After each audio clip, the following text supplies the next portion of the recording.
ஓம் சக்தி, ஓம் அதிபராசக்தி. என் அன்பு குழந்தையே, உன்னை தேடி உன் அன்னை வந்திருக்கின்றேன். என் குழந்தையே, உன் வாழ்க்கையில் வழிகள் மட்டுமே இருக்கிறது என்று ஏங்கிக் கொண்டிருக்கிறாய். நல்லதும் சந்தோஷமும் பெயரளவில் மட்டும்தான் என் வாழ்க்கையில் இருக்கின்றது.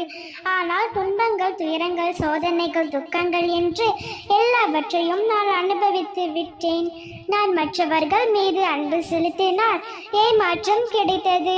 நான் மற்றவர்களுக்கு உதவினேன், துரோகம் கிடைத்தது. நான் மற்றவர்களுக்காகவே வாழவும் செய்தேன், என்னை கை நழுவி விட்டு சென்று விட்டார்கள். இந்த வாழ்க்கை என்னை ஒரு வழி பாதையா துன்பங்கள் மட்டுமே வந்து கொண்டிருக்கிறது என்று தானே இப்பொழுது இந்த நொடி நீ வந்து கொண்டிருக்கின்றாய். இதோ உனக்கு பதில் தரவே நான் வந்துள்ளேன். இந்த மனித வாழ்க்கை எப்பொழுதும் ஒரு வழி பாதை அல்ல. இந்த வாழ்க்கையில் உள்ள அனைத்திற்கும் இரு வழிகள் இருக்கும். அப்படி இருக்கையில் உன் பிரச்சனைகளும் அதற்கான காரணங்களும் அது வந்த வழியையும் உன் அன்னை நான் அறிவேன். இந்த வாழ்க்கை பயணத்தில் துவக்குவதற்கு பிறப்பு என்ற வழியை ஏற்படுத்தி அனைவரும் வருகிறார்கள். பயணம் முடியும் பொழுது இறப்பு என்ற வழியில் சென்று விடுகிறார்கள். இரவு ஒரு வழியில் வந்தால் பகல் ஒரு வழியில் வரும்.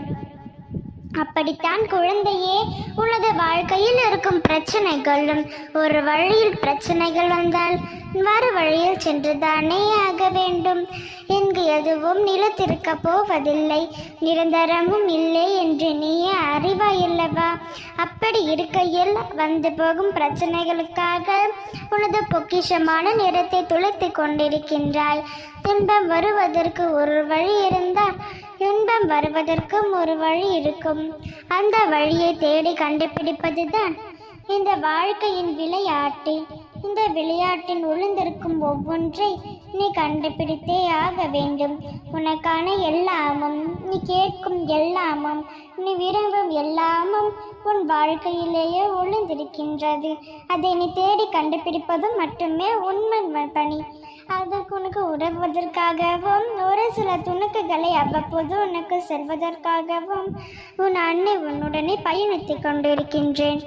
நான் உன்னுடனே இருக்கும் பொழுது நீ எதற்கும் கலங்காதே. உன் துன்பங்களை எல்லாம் துரத்தி அடித்து விரைவில் உன் வாழ்க்கையில் இன்பம் காண செய்வேன். நீ என் பிள்ளை அல்லவா, உன்னை எப்படி நான் கைவிடுவேன்? உன் வாழ்க்கை சர்வ நிச்சயமாக சந்தோஷமாய் மாறும். நம்பிக்கையோடு இரு, நிச்சயம் நல்லதே நடக்கும். ஓம் சக்தி, ஓம் ஆதிபராசக்தி.